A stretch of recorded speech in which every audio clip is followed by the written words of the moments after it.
यहाँबाट चाहिँ हामीले अर्को गाडी पक्रेर होइन काप्लेजुङ सानो फेदी हामी जाँदैछ होइन। आज चाहिँ त्यहाँ जाँदैछ, त्यहाँ बसेर सानो फेदीमै बसेर भोलि चाहिँ बिहानै हिँड्ने।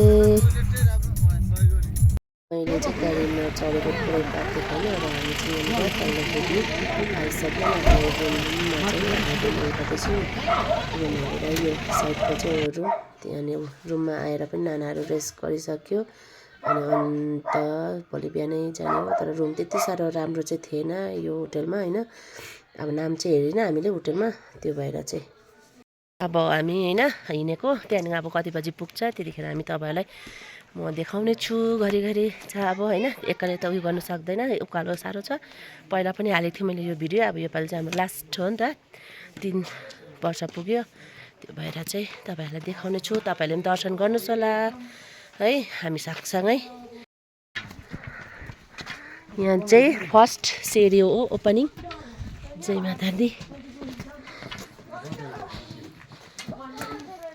फेदिबाट उयो 1 घन्टा 14 मिनट लाग्यो बिसेर यहाँ हामी आइपुग्यो। नानीहरू त अगाडि गइसक्यो, हामी चाहिँ हिँड्नु नसकेर। यो चाहिँ हामी पहिला पनि यहाँ बसेको थियो, यहाँ आइपुगिसक्यो। यो चाहिँ माथिल्लो फेदी।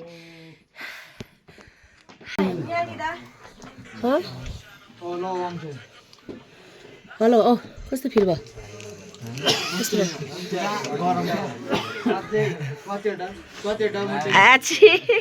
हामी चाहिँ माथिल्लो फेदीबाट हिँडिसकेको छु। अब कतिखेर पुग्ने हो तपाईँहरूलाई देखाउने छु है।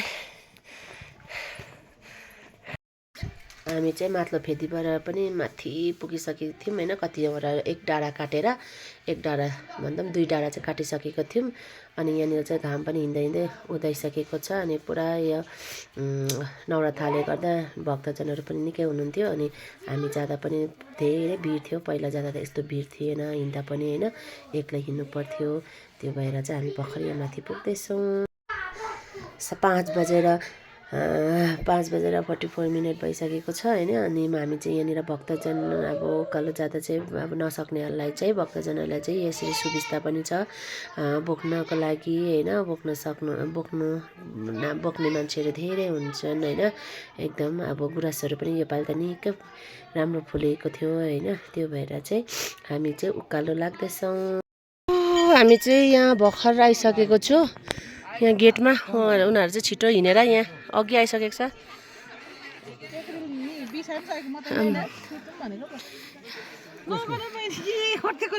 कति भएछ हामी हिँडेको? 3.5 घन्टा सानो फेदीबाट है, पुरापुरी गरेर बसेर उयो गरेर है।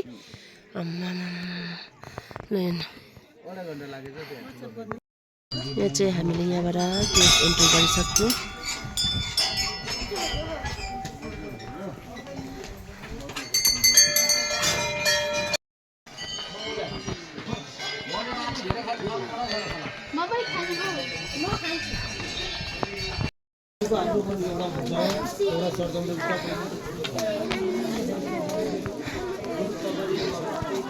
हामी चाहिँ आइसक्यौँ माताको दरबारमा। यहाँ भक्तजन देख्नु हुनुहुन्छ होला, कतिजना निकै छ नवरत्नले गर्दा।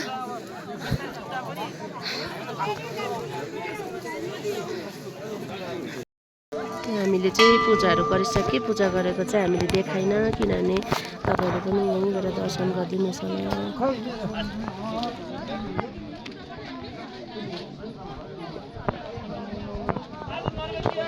हामी चाहिँ दर्शन गरेर पनि फर्किएको, किनभने पुरा भिड थियो र फेरि फर्किन घर तल अब होटेलमा फर्कन पनि लेट हुन्थ्यो। त्यो भएर चाहिँ हामी फर्किएको।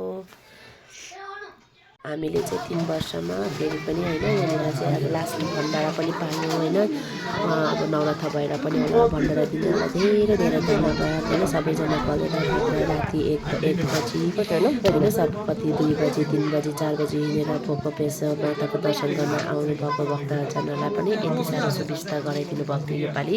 यति साह्रो खुसी लाग्यो कि अब सबैजनालाई। हामी चाहिँ भण्डारा सण्डारा खाएर पनि ओह्रालो लागेको होइन। भक्तजनहरू धेरै आउनुहुँदैछ। अब दिउँसो हेर्नु त बिसोत हुन्छ नि अब हामी त आधा रात हिँडेर त त्यस्तो भएको त हामी अन्त कति 2 बजी 2 बजी हिँडेको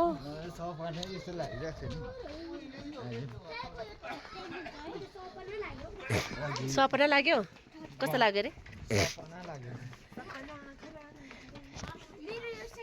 3 वर्षमा माताको दर्शन गर्न पुग्दाखेरि यो पालि गुराँस पनि फुलेका देख्यौँ रातो सेतो पिङ्क धेरै रङ बिरङ्गी गुराँसहरू थियो यति राम्रो देखिरहेको थियो अब हामी चाहिँ फर्केको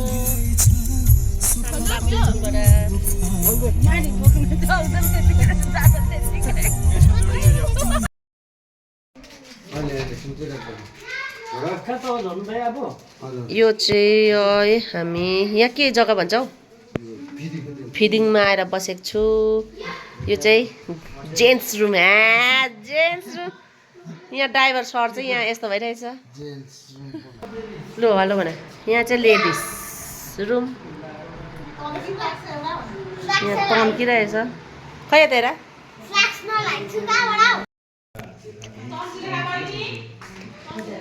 यहाँ चाहिँ अब हामी खाना खान लागेको यो चाहिँ खाना यो पनि उयो पनि